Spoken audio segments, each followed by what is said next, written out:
I'm Chris from Play Comics, a show where we look at video games based on comic properties and how well they stick to that source material, a part of the Gonna Geek Network, just like the show you're checking out now. Shows on the network are individually owned, and opinions expressed may not reflect others.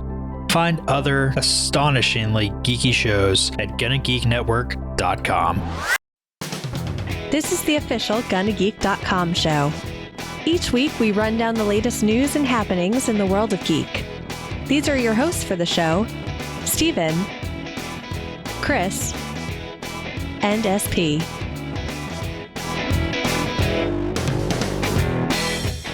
Welcome to an all-new episode of the official Gonna Geek Show. I am Steven, and with me, of course, is the fantastic Chris Farrell. I prefer the official Chris Farrell. That's true. It is the official Chris Farrell, but we've also got with us the unofficial SP. Hey guys, how's it going? I have a suggestion for a future podcast. I think, the intro has us each with 3 different outfits on past shows that we've been on. I think we should have a poll to our listeners to figure out which of those outfits that all 3 of us should appear on a future show.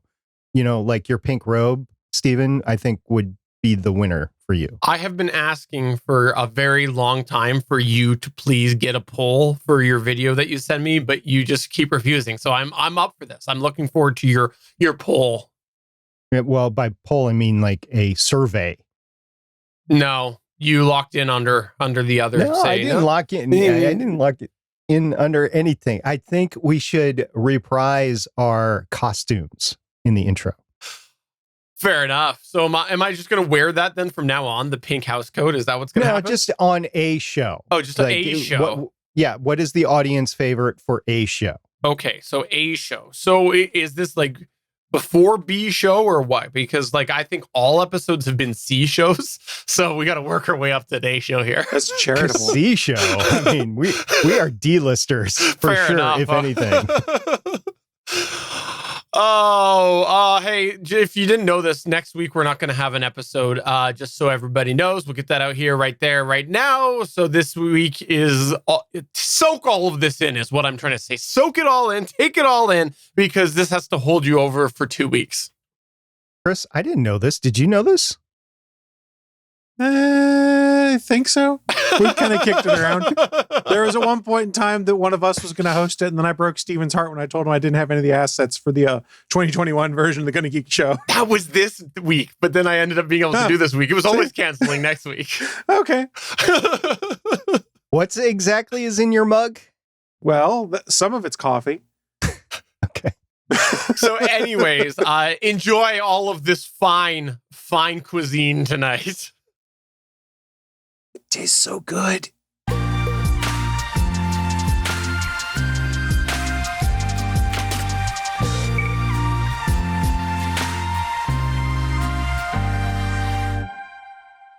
All right. So I heard that Tesla, the company, the motoring company, was going to be starting to get into the music scene, that there was a Tesla band that was coming soon. Is that what this is about? Is a Tesla band? Yes. Oh, wait. Sorry. It was a Tesla band with no D. Oh, well, this is... you've already disappointed me with this news article because I thought there was a Tesla band coming. What are you, my parents? Tell me you disappointed. That was a joke. That was a joke before anyone gets upset. That was done for internet lulz. But no, we are talking about a ban for Tesla. So let's go and tell a little bit of a story about things that have happened. Last week, something kind of strange happened. For those that are not aware, for a long time, at least a couple of years now, Tesla had banned salvaged Model 3s from being able to access the supercharger network. Meaning if you bought your Tesla Model 3 at an auction and then repaired it, things like that, Tesla probably had banned it from working with the supercharger network. Now, they did it on a VIN-by-VIN basis, so some of these vehicles were not caught and could still supercharge. But at one point in time, I do believe, and others online have speculated, that Tesla was trolling through the auto auction sites to get VINs of salvaged Teslas. They could then ban them from accessing the supercharger network. This is something that's long been documented and widely talked about in a variety of YouTube videos and a variety of blog posts, things like that. Where I actually first started hearing about it was in a YouTuber by the name of Rich Benoit's YouTube channel. For those that may not recognize that name, he also goes by the name Uncle Rich or Rich's Rebuilds. You know, he's the guy that back in 2016 bought a flooded, damaged Tesla Model S and basically did a ton of YouTube videos about how he was restoring that flooded Model S back to fully functioning and putting it back on the road. And he's rebuilt a bunch of different Tesla vehicles. He's spun that off into owning his own electrified garage, as they call it, which is basically 3 different locations I think they have now that are designed to repair electrical vehicles with a bunch of former Tesla staffers, things like that. If there's someone that knows about how repairing salvaged Teslas, it's Rich. And one of the things that he had shown on there before was that salvage vehicles didn't work on the supercharger network. He'd shown, for example, his salvage Model 3 at one point in time was blocked. He went to the supercharger network, it wouldn't charge properly, threw up an error message. He also did admit Tesla does have the right to block vehicles on their own network, but it's always been a bit of a head scratcher to him as to why they might do that. Why is it a head scratcher, you might ask? Well, a lot of the vision behind Tesla is sustainable cars that, you know, we recycle, reuse things. Tesla just recently published an article saying, hey, we recycle. Some articles said 96%, some said 100% of all of the battery contents. When a battery is brought back, it's all recycled. So people refurbishing salvaged Teslas, they're literally recycling, which is putting more EVs on the road. So it's always been kind of interesting that Tesla had banned them, which made it even more surprising when last week, out of nowhere, people reported plugging their salvaged Teslas into the supercharger network, and they're charging all of a sudden. And it's working. And everyone goes, what the heck? And of course, Tesla had told no one about this. So it was just someone who tried it and it started working. And in the most recent video that Rich had posted on his Rich's Rebuilds channel, he and his sidekick Steven took their salvaged off-road Model 3. And if you haven't seen it, this is pretty cool. They basically took a Model 3 and turned it into a Mad Max vehicle and have been doing like dirt courses. They ripped the bumper off going through waves and stuff like that. It's actually really cool. So they took this salvaged, heavily modded Model 3 and started taking it to the superchargers, and it was working again. They had some weird billing issues, but it was working until it stopped working like yesterday. People started reporting again that salvaged Teslas not working all of a sudden. Something happened. We're not sure what. A lot of people are assuming this is a software glitch or something weird that went on, but the problem is no one really knows because Elon Musk famously disbanded Tesla's PR department over a year ago at this point in time. So all of the tech blogs, all of the EV blogs, all of the folks that are in the press that have reached out to Tesla for comment have gotten no comment whatsoever because there's no PR department to reach out to. So no one really knows, A, how these got turned back on, and B, why they got turned back off. The assumption is it was a software glitch of some kind. Now, why did Tesla ban these to begin with? A lot of people theorize, and Tesla has kind of said, safety issues. We can't guarantee that any of these vehicles connected to our supercharger network are in safe working order, and we don't want to have to be responsible if someone has modified their vehicle or repaired their vehicle improperly and it causes damage. That's a fair statement, I would say. But at the same time, Tesla has how many service centers across the country? One would think they could adopt some kind of program where it's like, okay, I have gotten my Model 3 repaired. It has a salvage title. Let me take it into the service center so you can plug it in your computer and do your cursory X point inspection that says, yay, verily, I can plug this into your supercharger network and start paying you again. So what's the lesson learned in all of this?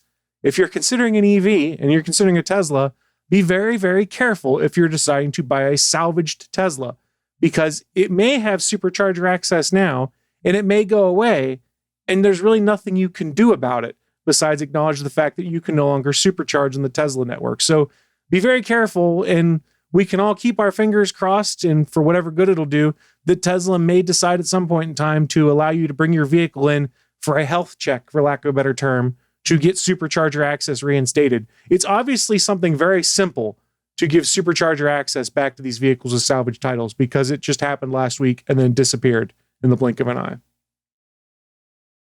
I'm kind of surprised they don't already have a routine inspection capability for the Teslas to have access to the network, because if a battery is going bad, like you had a couple of bad cells for whatever reason, right? Then you wouldn't want them to overheat. So My understanding is they do. It's just the Tesla does these things automatically. So if you're having a problem, it can notify the service folks who will then in turn notify you via text, email, or phone call, things like that. So based off of the sensors and the technology and the internet connection that vehicle has, they're able to know and notify and say, hey, you need to come in for repairs. There's just some kind of disconnect when it comes to salvage vehicles versus vehicles bought that have never had damage like that causing repairs or the need for repairs. Yeah, we know exactly the reason why these are actually being banned, but I won't say it, but we know that it's not the reason that they're stating. To get people to buy new cars, is that your theory? Perhaps that would be very similar to what I was thinking. So yes. So at first I sort of agreed with that, but if you think about it, Tesla's built how many charging stations across the country? I'm not trying to be a Tesla defender here. I'm just thinking out loud. They've got all of these charging stations, and anytime a Tesla vehicle has issues, whether it's a user that made the changes or Tesla itself, it's bad press. The last thing you want is Steven, who decided to modify his battery pack to get an extra 5 kilowatt hours somehow, plugging into the supercharger network, and that modification causing that car to catch on fire. So I think there is a need, not necessarily to block these cars off indefinitely, but they've got the service centers everywhere to bring the car in and be like, look, I've done the right thing, which is I bought this salvage car admittedly for a cheaper price, but I've put the time, effort, and money into repairing it to make it work again. Why don't you guys, and charge me $300 or $500 for it, do the test to see whether this can be approved to be an approved supercharger vehicle again or something like that. I don't think that's too far out there. Mark Watney didn't have to do any of this, by the way. When he needed to extend the battery on his vehicle, he just scienced the stuff out of it and made it happen. That is true. I don't still fully believe your explanation, because when people see idiots at gas stations doing dumb things, they don't blame the vehicle when they mishandle their gas, or they're, driving a vehicle that they've done poor repairs on and it catches on fire somewhere. Like, they don't go and blame the vehicle. They blame the dumbass who's doing that. In an ideal world, that's would be how it works. But if we look at the press coverage that's been out there on a lot of these things, it's not really the person that gets the blame if it's an EV, because it's more scandalous and more interesting than, oh my God, it's an electric vehicle that did this, because people have agendas. Let's just leave it at that. Yeah. But here's the thing is, those Teslas are they're not stopped being on the road because of this. They just don't have access to the charger. So that kind of falls apart, because it could still very well catch on fire somewhere else.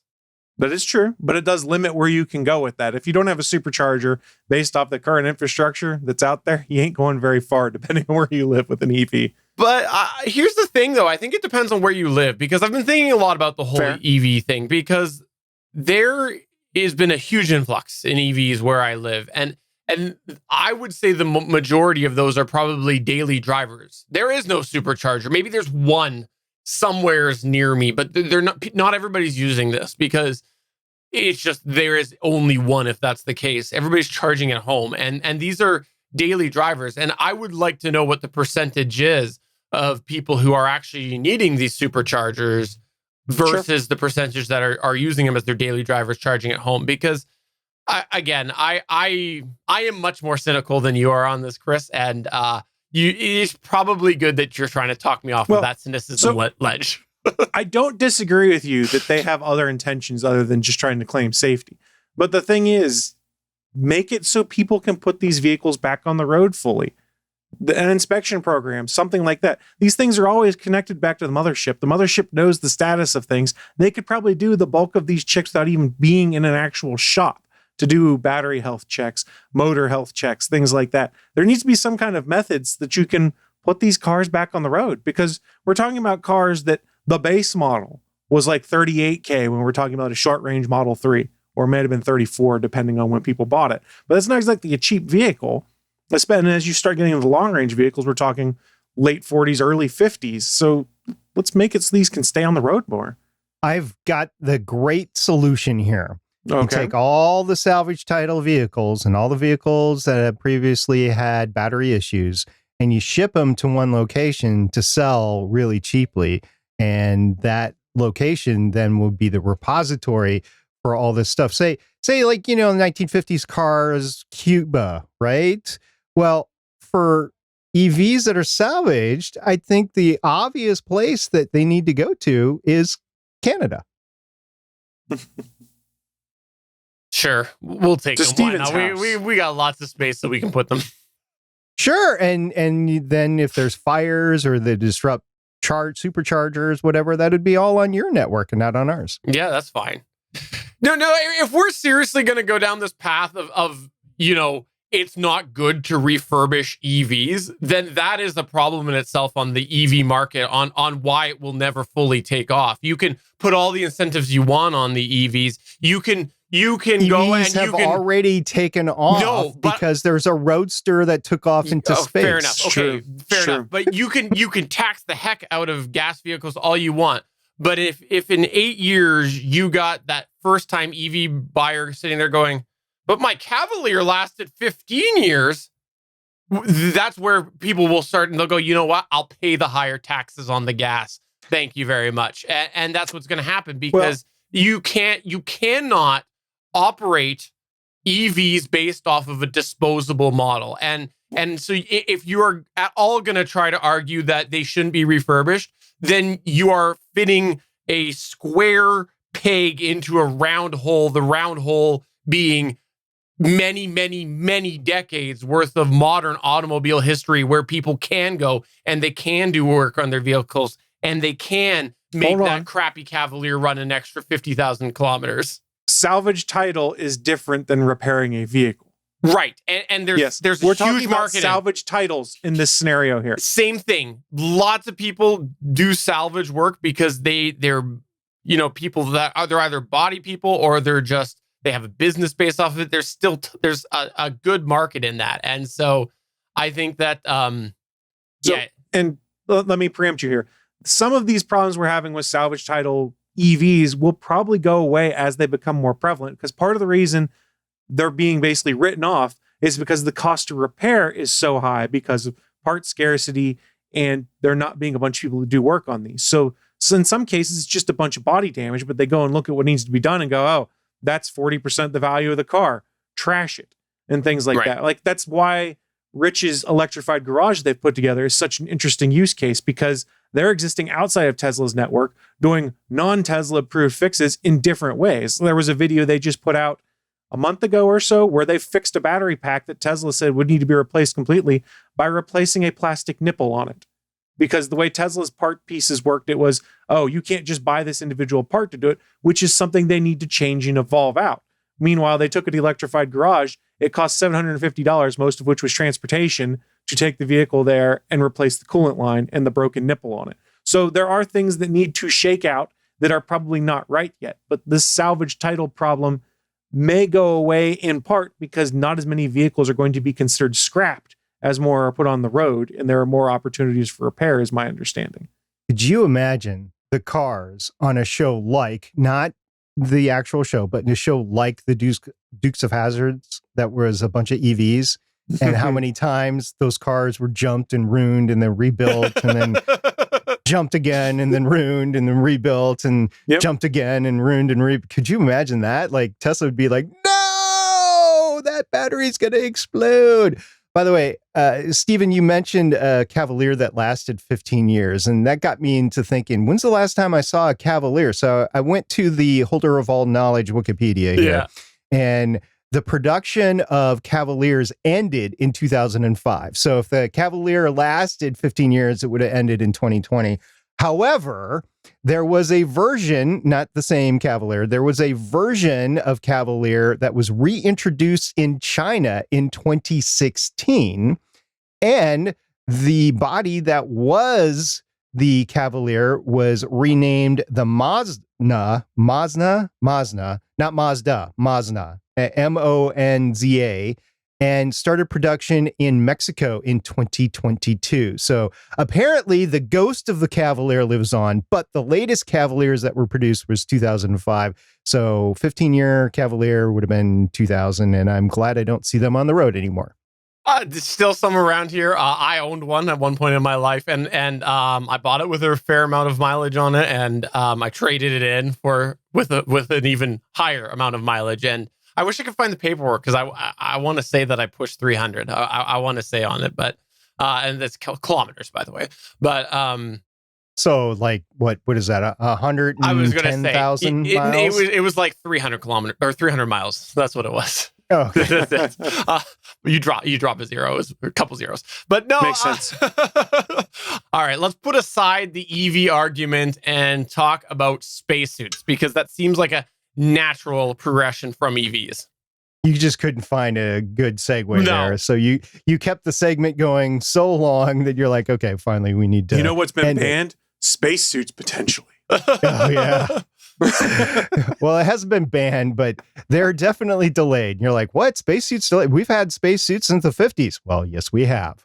However, there has been a delay of the newest development. So here's what's going on. The U.S. astronaut moon landing is not feasible by 2024 due to spacesuit delay. And this is a finding by the NASA Inspector General. And also, Elon Musk has offered to help. Woo! What's going on? The NASA Office of Inspector General released a report titled, quote, NASA's development of next generation spacesuits, unquote, on Tuesday, August 10th, 2021. In the report, the NASA Office of Inspector General concludes that despite spending a combined $420 million over 13 years, the first two moon-rated exploration extra vehicle mobility units, or XEMUs, would not be ready until April 2025 at the earliest, with delays attributable to funding shortfalls, COVID-19 impacts, and technical challenges. Now, given these anticipated delays in spacesuit development, a lunar landing in late 2024, as NASA currently plans, is not feasible. Previous NASA Office of Inspector General reports have attributed moon mission delays to significant delays in other major Artemis lines of effort, including the Space Launch System rocket and the Orion capsule. So this is not new news, it's just the latest news. The report goes on to provide 4 recommendations to ensure the successful development of the XEMU. 1, adjusting the schedule as appropriate to reduce development risks. So in program management terms, it's sliding to the right. 2, developing an integrated master schedule to incorporate and align the hardware deliveries and training needs of the dependent programs, Gateway, ISS, and the Human Landing System, and the Flight Operations Directorate. Okay. Number 3, ensuring technical requirements for the next generation suits are solidified before selecting the acquisition strategy to procure suits for the ISS and Artemis programs. And 4, developing an acquisition strategy for the next generation spacesuits that meets the needs of both the ISS and Artemis programs. At this time, NASA aims to invest $625.2 million more into the development of the XEMUs, bringing the grand total to over $1 billion. Upon the announcement, SpaceX founder Elon Musk responded that he could help. In a tweet on August 10th, 2021, Elon stated, SpaceX could do it if need be. Okay.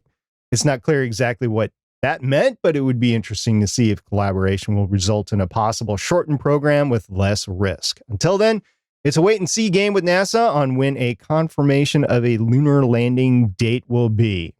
So spacesuits are just the latest delay in the entire program, which actually, if it receives more funding, might not be a delay. And you also have delays for the SLS and the Orion capsule, but spacesuits. Why do we need a new spacesuits? Well, I actually read this 41-page report, which was very enlightening. We need new spacesuits because the spacesuits that we have now were designed in 1990. They were designed for the International Space Station and the shuttle program. Actually, they were just revisions of the original spacesuits that were designed for the shuttle program in the early 80s. So these are old. We need new ones. And here's the kicker. This is like anything else that's 45 years old. They can't source parts for the older suits. They have to actually find vendors that will go back and remanufacture parts so that they can upkeep the 16 or so suits that they have. I forget how many suits, active suits that they have now, but they spend $150 million in maintaining those suits every year. And there needs 16 for the Artemis program. And it's kind of amazing, right? You think, oh yeah, space program, they have a bunch of qualified spacesuits. They don't have that many. They're only going to have 16 for the Artemis program. So interesting stuff, guys. And as far as the delays and stuff, my recap didn't go really in depth into it, but the fact is that there are needs based on who would win the human landing system contract, which has been given to SpaceX. Blue Origin is protesting. They protested twice now, and now they've filed a legal filing. But until those requirements are solidified, they don't know how much weight they can give. They don't know how big it can be. As a matter of fact, the EMUs, the X-EMU design as it stands today, you cannot transit from the Orion to the human landing system within the tunnel that they have designed for the spacecraft. You would actually have to exit the Orion space capsule, go into space, and then enter in the human landing system in an extravehicular maneuver, rather than actually just going through the tunnel, because the tunnel is too small for basically the backpacks. It's called PLSS, but the backpacks. So interesting stuff. And we'll put the link to the 41-page NASA PDF in the show notes, and it is a fascinating read. So let me ask you this. In your opinion, do you think this whole evolution of the spacesuit was neglected as far as anticipating the need? Because to me, when you saw the uptick in the private sector getting in, we did whole conversations on this podcast about the spacesuit concepts that were being positioned and how different they were. And so to me, being that the private sector was developing things that were quite different, that seems to me the writing should have been clearly on the wall for NASA that, hey, maybe the current design is old and maybe we should look at new tech. And so it's weird to me this is coming so late. Well, good point. So I did not clarify. So these are spacesuits for basically their personal spacecrafts is Right. what NASA calls them, because they are your protection against space outside of a space ship. And the spacesuits that you are referring to were the spacesuits that SpaceX made for the Crew Dragon. So those are interior spacesuits. Those are different. They're not meant to withstand the hardened radiation of space or the vast amounts of cooling and heating that you would get outside the spacecraft. So it is a different animal inside and outside. So SpaceX did develop their own, because the spacesuits that the shuttle program had just for launch and recovery were different than the ones that you would wear outside the space shuttle. And they were old as well. So SpaceX needed to develop and design their own. So they had that done. These have not been done. And also, when you're talking about the evolution of everything, I have been, until a couple of years ago, or maybe even 18 months ago, I've been really skeptical that we'd actually go back to the moon or to the Mars. I think you guys have known me long enough to remember skeptical SP, like, nah, this is never going to happen. That stems from the fact that we've had many, many failed programs, like named programs, the latest of which was the Constellation program, which was ripe with cost overruns, mismanagement, not clear objectives. And that was canceled in 2010. When Constellation was canceled in 2010, Artemis was born. But I thought Artemis was just going to be another constellation. It was going to be mismanaged. There was going to be no push to go back to the moon and Mars, whatever. So the spacesuit development has languished ever since, even before Constellation, but definitely during Constellation. And then when you get in the Artemis program, I don't think anybody actually thought we'd go back. I mean, they were all planning on it, but I don't think anybody put two and two together. And then when you do put two and two together, you have a ton of other stuff that you have to spend money on. James Webb, cost overruns there.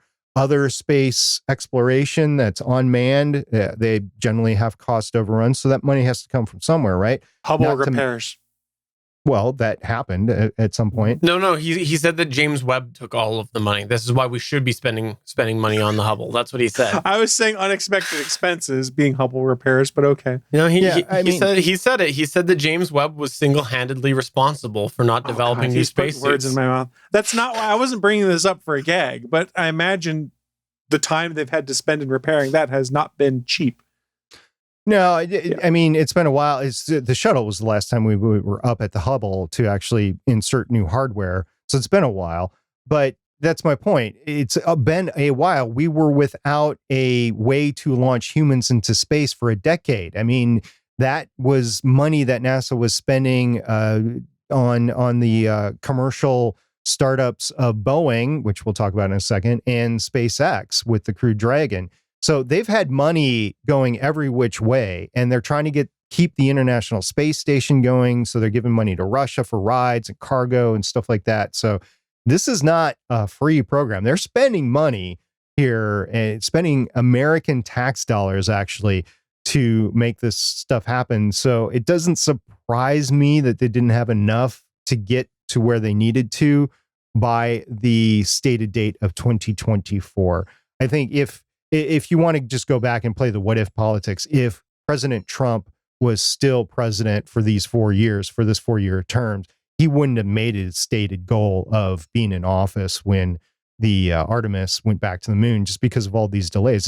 It wasn't going to happen. And Stephen, you've often joked about the delays for James Webb, or the fact that we'll never see it in space. Well, yeah, I get why, because of all these delays, and this spacesuit thing is just the latest one.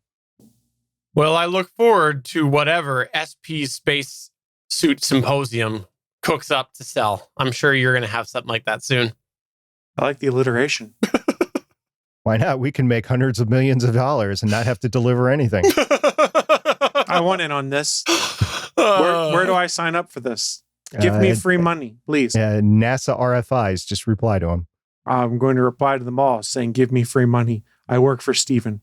Maybe there's an industry that has a lot of consultants that just give away poor advice that could teach us how to sell things that people shouldn't be buying. My job title was consultant at a former job. Let's be nice.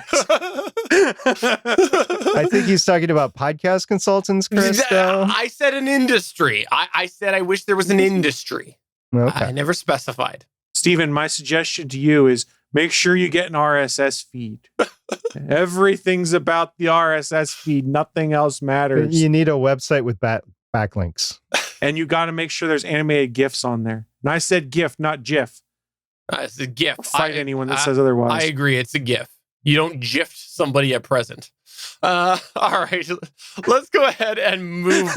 You know, you're not wrong. No. Let's move on to the next news point here, which is all about something called Matter. What is Matter? Well, let's back up here because it's a smart home protocol, and I got to give you a little bit of the backstory, because if you haven't had a chance to get yourself into the smart home game, you might not know that as it currently stands in August of 2021, there's a lot of fracture with how these smart home devices work. You've got local protocols like Zigbee and Z-Wave. These talk to a hub. You have different versions of these sort of things, like Philips Hue technically runs on Zigbee, but it has its own little infrastructure. You have Wi-Fi devices. They go out to the cloud and talk to servers and say, hey, Steven's trying to shut off his lights. Could you please shut them off now? And it sends it back out from the servers down through the cloud into the Ring system and into your house. And then you have all of these sensors, these control devices for the smart products, where they are things like the Amazon Echo devices or the Google Home devices or the Apple HomeKit integrations. All of these things that are tying into these smart homes. Well, they're all different. They all communicate. They all work differently, and they're pretty much segmented. Like you might have, say, for example, Wemo plugs. Technically speaking, those Wemo plugs are talking differently to a Google Home device versus an Amazon Echo device. That's just the way that it works. You might have a device that can connect to an Amazon Echo, but can't connect to an Apple HomeKit infrastructure.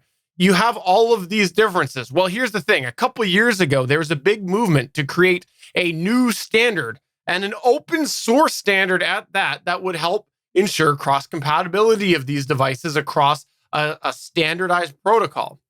At the time, this was launched as Project Connected Home over IP, and they shortened it to CHIP. They just got rid of the project out of their initials there.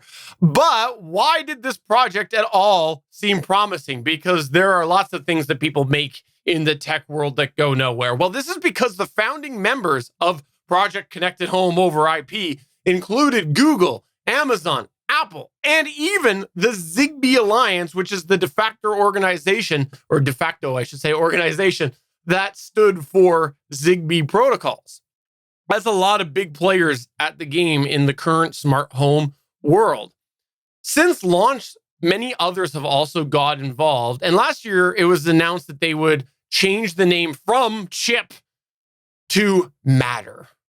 And they would launch Matter in 2021 with the first native Matter supported devices at the end of 2021. Now, personally, through all of this, I've taken a sort of wait and see approach because I have had a lot of reservations about this, just surely due to the amount and the stature of the parties involved with this, because you're looking at companies that haven't traditionally always gotten along the best, all coming to this table here. So I kind of wanted to see what would happen because, again, it seems like a very large, tall order to ask all of these people to work together. And admittedly, I will say, I was getting a little excited in recent months because things were starting to look a little promising. For example, in May, Philips Hue, who again technically runs off of the Zigbee protocol, but they have their own infrastructure called Philips Hue, they announced that they would make their hubs, the thing that all the light bulbs talk to, compatible with Matter. This was a great example on how a big company that has an existing infrastructure with products which likely could not be converted over to this Matter protocol might find a way to make it work. So all these bulbs could talk to the Philips Hue hub, and that would be the thing that does Matter. So essentially, it would be a way for these existing user base to get Matter. Additionally, about a month ago, Amazon put out an announcement that most of their Echo devices would support Matter. So a lot of good things stacking up. However, this weekend, the brakes were pumped as hard as you might pump a 1990 Chevy Cavalier. Because here's the thing, is they said that it's now being delayed to, quote, sometime in the first half of 2022, end quote. There's been no real information about what this is going to mean for the devices that they said were coming. Presumably, they're probably also going to have tech problems with those just because obviously we're in a tech crunch with a bunch of other things right now. But this was explained that this delay was caused by several factors, which included a desire to add more companies to Matter. Of course, the new Delta variant of the COVID-19 pandemic causing problems. But also they said that it's hard to develop because it's hard to develop a complicated multi-device connectivity standard like Matter. Who could have guessed that bringing all of these companies together would be a tall order? What was my wait and see idea? Anyways, I digress. But it has been delayed to sometime in the first half of 2022. And just to be clear, this is not the first delay. Originally, CHIP was supposed to launch, I believe, in 2020. Then it was pushed to 2021. And now we're in 2022. So we'll see. This, again, does come on the heels of that whole Amazon announcement not too long ago, about a month ago. But I don't know. We'll see. We will see. Stephen, what do you think about Matter being delayed because of the chip shortage? Nice. Top marks, SB. Let's end the episode right there. Well done. All right, bye, guys. We'll see you next week. Hit the music. Why not? I do want to know, though, what do you guys think about this? Because I know, like, I believe, and correct me if I'm wrong, I believe that I on this podcast have the most smart home stuff out of all of us. I think that I have, but I could be wrong. So for me, this whole thing has been fun for me to follow just because I like the setup I've got. I think the setup I have will likely fit into whatever Matter ends up being, but I have just seen so many limitations trying to stick with the current framework that I have, and other available products having to dismiss them because they don't do that. So I've been liking the idea of this standardization, especially with the names that are at the table right now. So I want to know, what's your thoughts on this and the delay going to 2022? First of all, I have to say that you have more smart devices in your holiday lighting display alone than both Chris and I combined. Probably true. Yeah, Probably. I mean, that's a simple fact. And then another thing is, I'm glad that they're looking forward to some sort of combined protocol.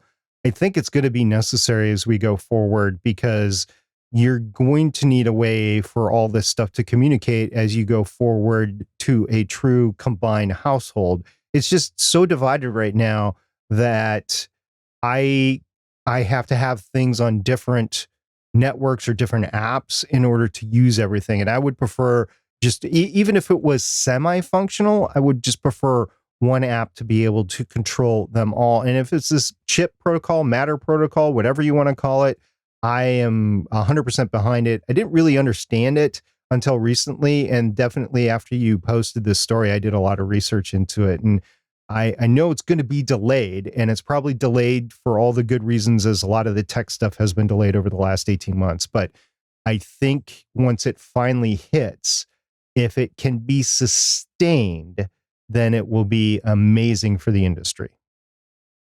I agree. What's your thoughts, Chris? So this is a temporary bridge right now to try and make it so that everything works together. If I were these folks, my long-term plan is everything communicates using the Matter protocol versus being smart things jury-rigged to work with Matter, things like that. So what they need to do now is basically just make all of these pieces work so that they can move forward using this new protocol, method, whatever. It's not an easy thing to do, because we've talked about and complained on this show before about how many different ways there are to do things, how many ways we've jury-rigged system A to work with system B that was never supposed to do that, and how when system C that connects them breaks, nothing works anymore, i.e. when IFT went to a premium model, I know I lost a bunch of functionality because I did not deem what it did worth the money to pay for it, because it was generally just a Band-Aid for something I thought was cool versus something I needed. So this is all really cool if it works. The caveat here is, if it works. It sounds great on paper, but I've heard a lot of things in the smart home world that sound great on paper. And then I get them and I go, oh, this is a piece of crap. What are they thinking? Well, I mean, that's one of them. Yeah. I mean, I was just talking about that the other day with someone, and God, that's probably 300 episodes ago at this point in time when I bid on that terrible thing and I had to talk about it on this show. But that is the problem, is we're often promised really cool stuff when it comes to smart home assistant devices and things like that. And these big vendors oftentimes hit the mark, but other times they don't. And and all of these different protocols being so disparate and different, I don't know how they're going to make them all work together. And even once this goes live and starts working, I wouldn't be shocked if it's, hey, this function in Google HomeKit isn't going to work properly with this function through Amazon's protocol and things like that. I don't know that it's going to 100% work. I think we might get to say a 90% solution, which is better than where we are now. But we already know some stuff's getting left behind. You talked about the fact that older Amazon hardware, for instance, will not work with this. And I think I have some of that older hardware in my house, because I have a Gen 1 Echo, and I think the Gen 2 Echo Dots might have been in that list, if I remember correctly, too. I'm not 100% sure now. Yeah, I don't recall either. I mean, I've got a Gen 1 Roku. I'm not going to depend on that for anything anymore. Matter of fact, I don't even know why I still have it. I need to get rid of it. Yeah, I just need to put it in recycling at this point. I mean, but the difference there is that my Gen 1 Echo products work just fine still. The Gen 1 Roku product probably is no longer app supported at this point in time.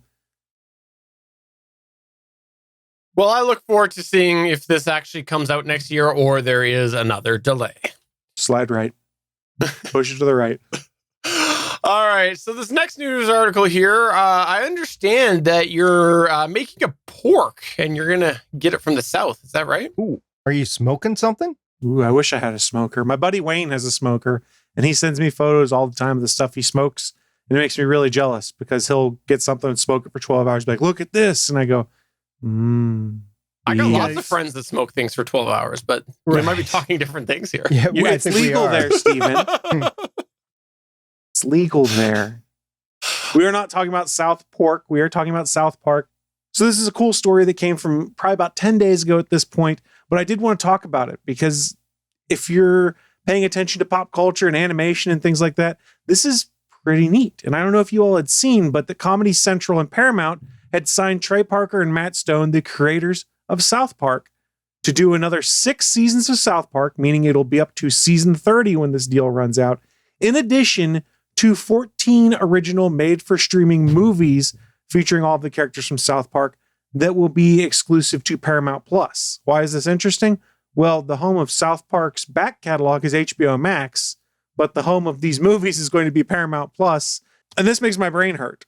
So it is going to be really cool, though. We're going to get a lot more South Park content. I'm someone that greatly enjoys South Park. I enjoy the fact that they don't start working on an episode until a week before the air date, which tends to make it a bit more topical based off current events. But the documentary, if you guys have seen, like called South Park 1 Week to Air, it's just fascinating the work those guys do in a week to put a new episode out. And the fact they're going to have 6 more seasons to do that in addition to movies, I'm excited. Both Trey Parker and Matt Stone are also excited. They said in a quote when this was announced, we can't wait to get back to traditional South Park episodes, but now we can also try out new formats. It's great to have partners who always take a chance with us. And if you've gone and watched some of the things these guys have done throughout the years, like South Park's been their bread and butter. That's how they've made their money. But they also did Team America, World Police, a movie about puppets that was like called back to the old, what was it, the Thunderbirds TV show and stuff like that, where they had robots and things like that. But it was a movie about puppets. They did the Book of Mormon, a play. They've done all sorts of different things, but they've used South Park to be their way to get in the door, do crazy, weird stuff on there, and then do other crazy and weird things. So I can't wait to see what they do with this money that's coming in the door that's going to allow them to do 6 more seasons, 14 movies, and probably spin off into some other exclusive content coming from the super talented Trey Parker and Matt Stone. Whether you like their sense of humor or not, you have to admit they've kind of carved out a unique and interesting empire. And they did also go to war with Scientology, and they kind of won. Like Scientology was digging through their trash cans trying to find dirt on them. Like, go ahead. We live our lives in public and do stupid stuff there, so you're probably not going to find much. It was fascinating to watch that happen. And yeah, kudos to these guys. 6 seasons, 14 movies, and a boatload of cash. I think they're only second to The Simpsons in this, genre and type and everything. Because The Simpsons, I think they just got renewed for a total of 34 seasons. I think they had 32 that have aired. They had 700 episodes. They've got a bunch of movies and specials and stuff like that out there. So between The Simpsons and South Park, I mean, that's amazing between those two. South Park will be the longest running cable television program because of this deal, as it is right now. And then The Simpsons, I think, is probably the longest running non-cable or just television show in general. And you know what? It's not too far behind is honestly probably Family Guy too. It's season 20 something at this point in time. I didn't know Family Guy was still on. I mean, I don't watch it very much anymore, but it is still on and it makes money for Fox. I think they've got 19 seasons so far, and I don't know how many they're renewed for. It depends on how happy Fox is with Seth MacFarlane right now, and he's been taking some shots at him. So let's just leave it at that. I think it's 20 seasons so far, according to the Google machine. Fox has taken some shots at Seth already. We know that. And he does have an exclusive deal with NBC for all of his new stuff at this point in time. So between his Hulu program, The Orville, which just wrapped season 3 production or season 3 filming, and his deal to produce new content for NBC, I don't think he's too worried about whenever Fox decides they want to be done with Family Guy. And to be honest, he's kind of hinted at in interviews before that he's shocked it's lasted this long and he's kind of bored with it. Well, Seth also had Cosmos, if I'm remembering correctly. He did the Cosmos series, which is a science mini series, basically, which well done. I mean, it was based on the one from the 80s, but it was redone, and then they did a couple other seasons. Anyway, I want to get back to your original one. I have not watched a single episode all the way through of South Park, but I know you're a big fan. So this is fantastic news for you.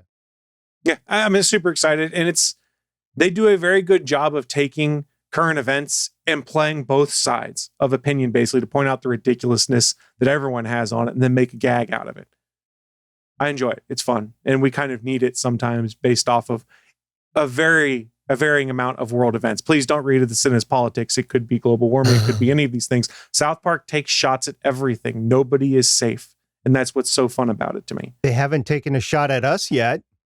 I don't think we're big enough to be on their radar. But if they want to take a shot at us, that'd be awesome. Feel free. I'll have you know that they've never taken a shot against Canada ever. Blame Canada. Oh, hey, whoa, you can't use it here. Can't use it here. I just said blame Canada in a sing-song. Fair enough. tone. Fair enough. All right, well, let's go on to the next news point here, which is apparently it's a delay cast because we got another delay here. We do. This is actually an extension of a story that Steven first brought to you 2 weeks ago, and then I doubled down last week. It's about Boeing's Starliner OFT-2 launch, and we talked about it having been delayed because of the whole International Space Station issue. Well, now it's delayed indefinitely, and the capsule is heading back to the factory. What happened? Well, for those waiting for Boeing's CST-100 Starliner crewed capsule launch system, you're going to have to wait a little bit longer. The Starliner's on-crewed OFT-2 mission, needed for human space flight accreditation, by the way, is now on hold indefinitely. An issue with the atmospheric moisture intrusion into the propulsion system valves has been noted. This issue was first noted on August 3rd, 2021, and was not present in earlier pad abort tests for the first OFT mission. So this is a new issue that has cropped up, and it's cropped up because of the time of year that they tried to launch this one versus the time of year that they tested for the pad abort and the first OFT mission. So this valve malfunction could even require a complete redesign of the valve system, by the way. In order to work the issue, NASA and Boeing have decided to decouple Starliner from the Atlas V booster that it was on, which is being reused for another flight now, by the way, and return the capsule to Boeing's Commercial Crew and Cargo Processing Facility, known as, get this, C3PF at Kennedy Space Center. At this time, due to other priority missions launching from Cape Canaveral, the earliest a Starliner mission could launch would be November 2021, but the flight could be delayed until sometime in 2022 as well. Based on this new time frame, the first crewed flight test or CFT-1 mission for a Starliner would be sometime in 2022 at the earliest. So here's what happened. There was some moisture in the fuel lines that got trapped in the valves. They think it is from the atmosphere, but they're not 100% sure. It could have been because there was a rainstorm that came through. It could have been due to that, or it just could be because of the time of year that everything was packed up because there's more moisture in the air. So they don't really know. So this is going to take some time to test. And I'm glad they found it before they launched. This was not a noted issue before the whole Russian module issue with the International Space Station.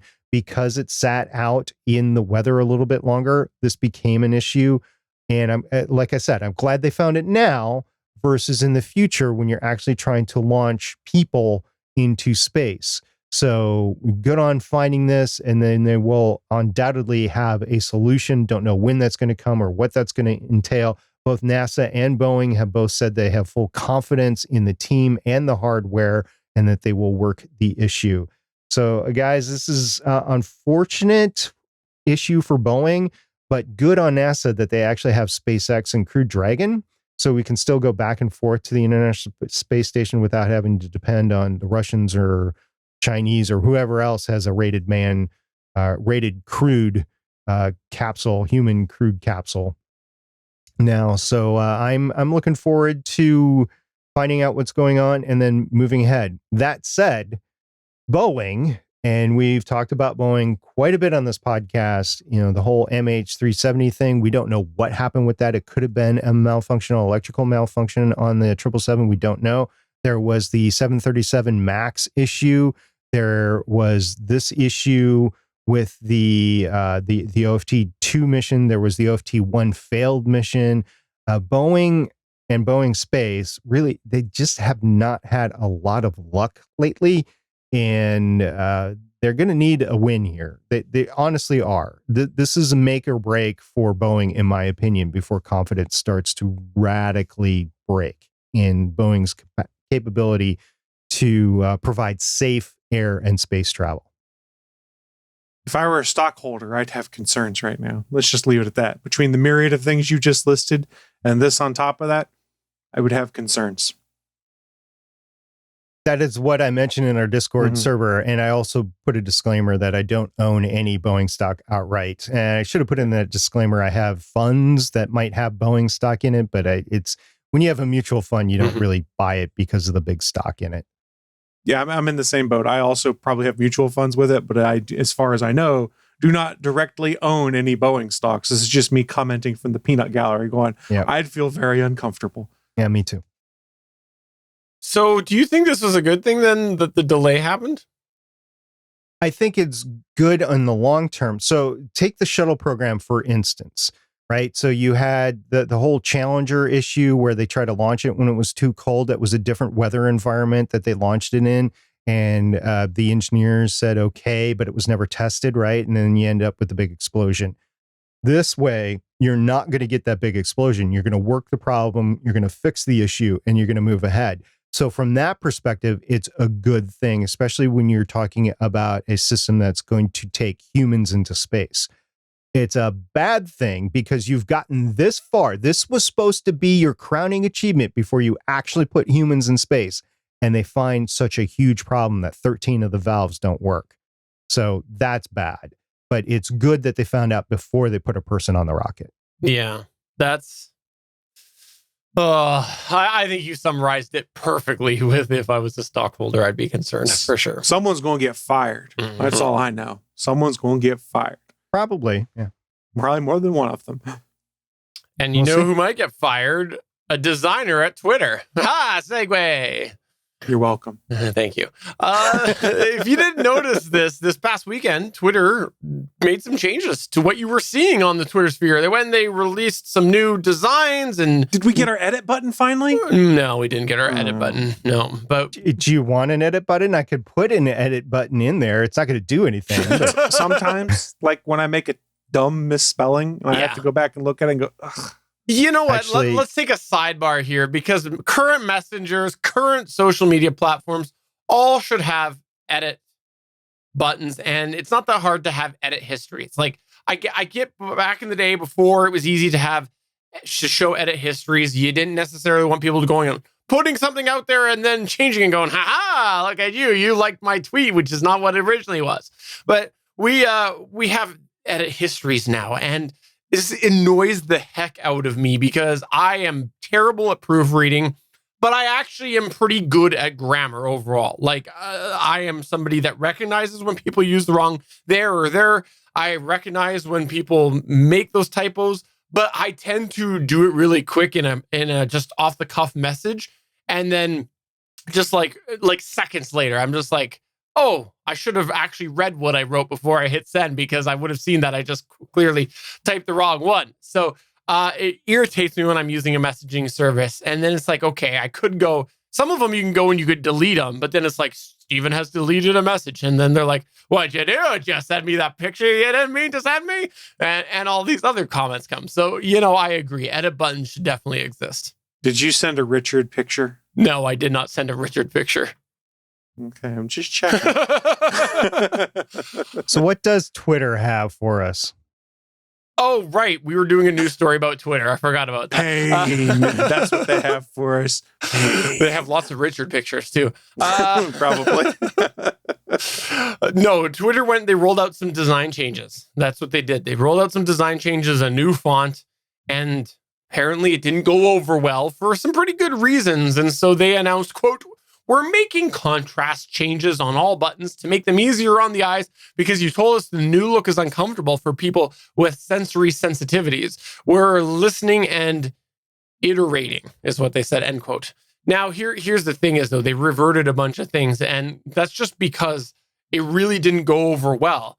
And I want to just highlight that some of the comments that came up were about people that actually have situations that does affect how they read things, and people who do have sensory issues and things like that. Apparently, they just chose a really bad combination of things, and it made it really hard for certain people to read. One of the quotes that I had seen, the person was talking about how the new typeface worsened their astigmatism. So they ended up, having a headache after the change. So I think that this is one of those things where a designer went, hey, I'm a designer. Let me design things. It looks pretty, but then they didn't actually do enough research.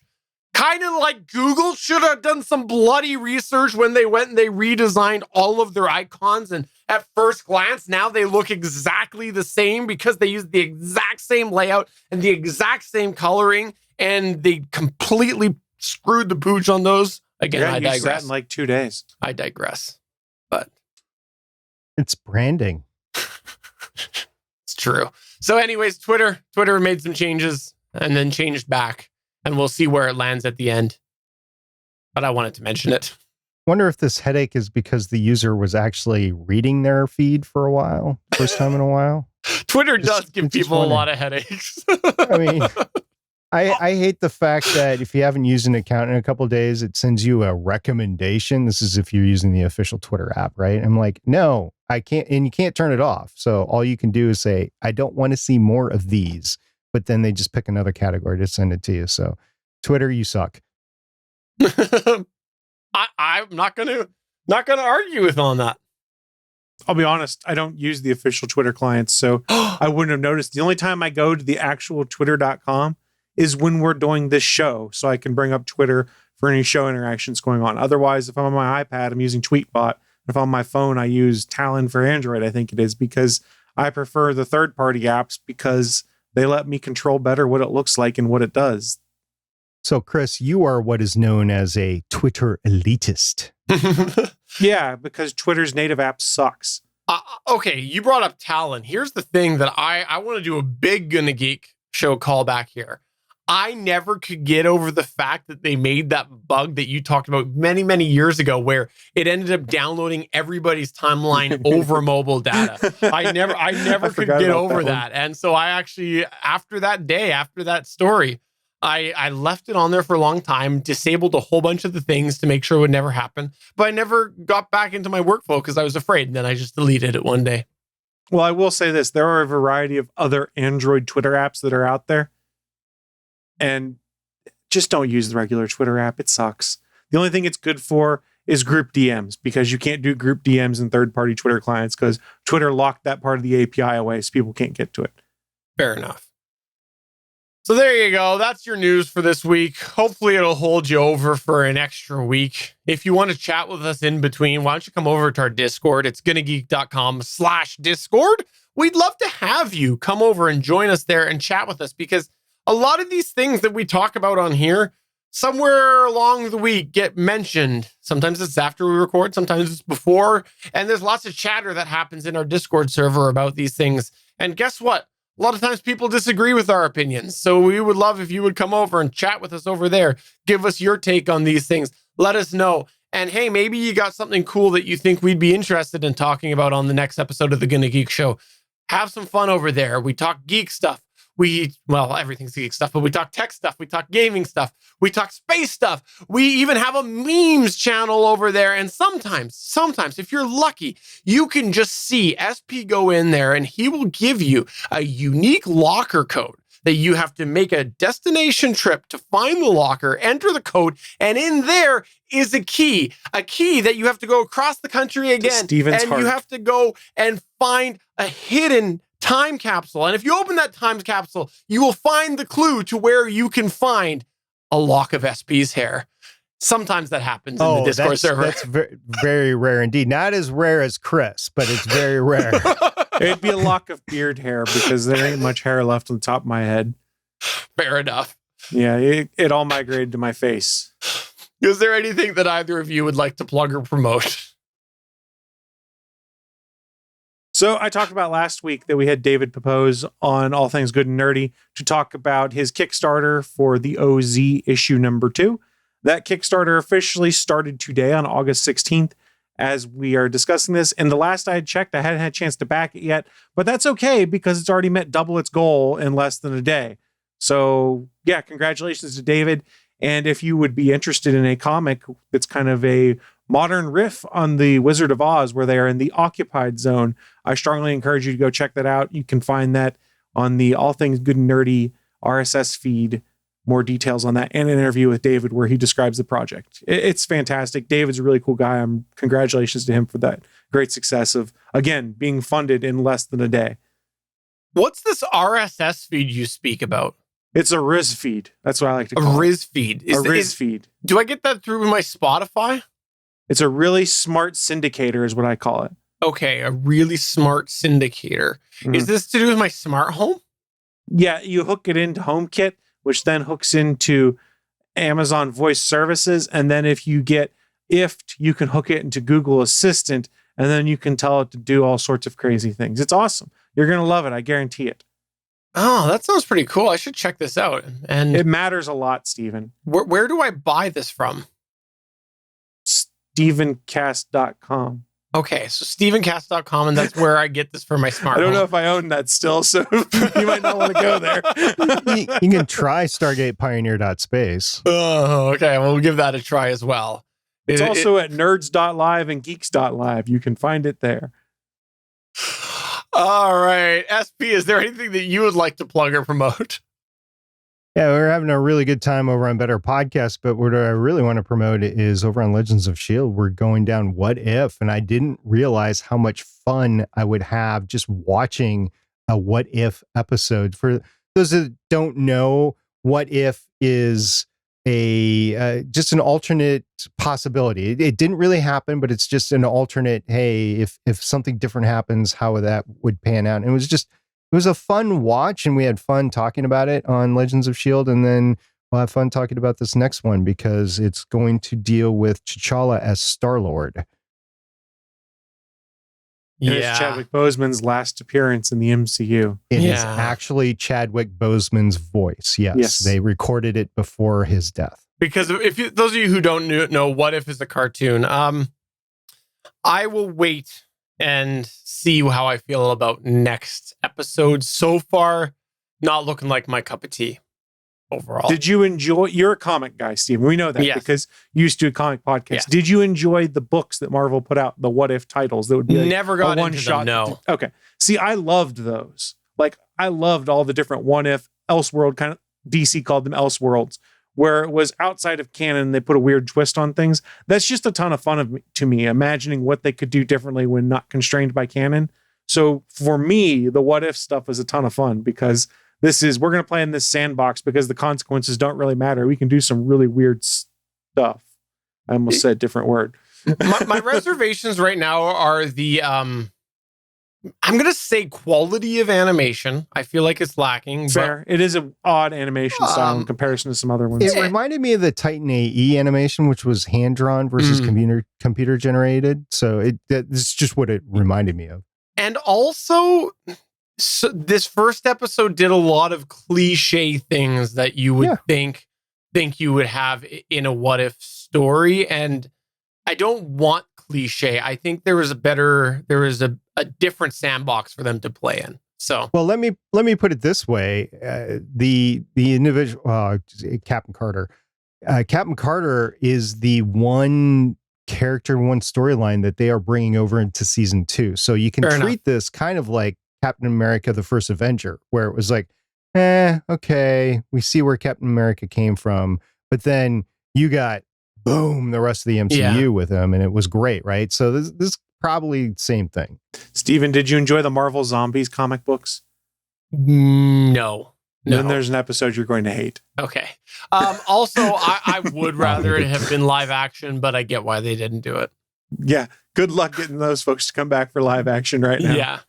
we went through the entire casting on Legends of S.H.I.E.L.D. last week.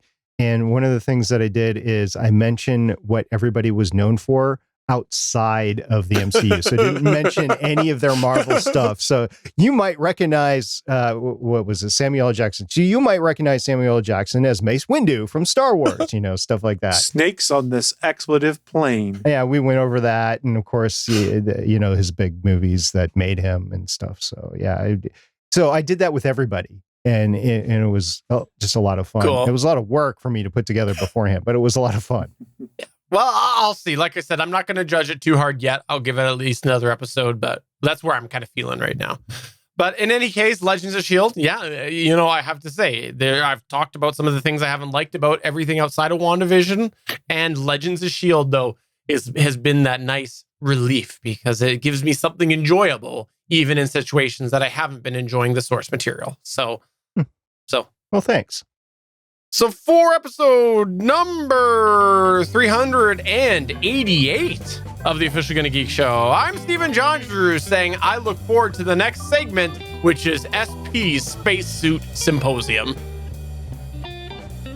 Got your spacesuits, only $100 million a copy, and I may or may not be able to deliver. I'm Chris Farrell, and if there's only one thing I've learned from South Park, it's #Blame Canada. It's fair. It's fair. Bye. I want some Canadian bacon. Damn.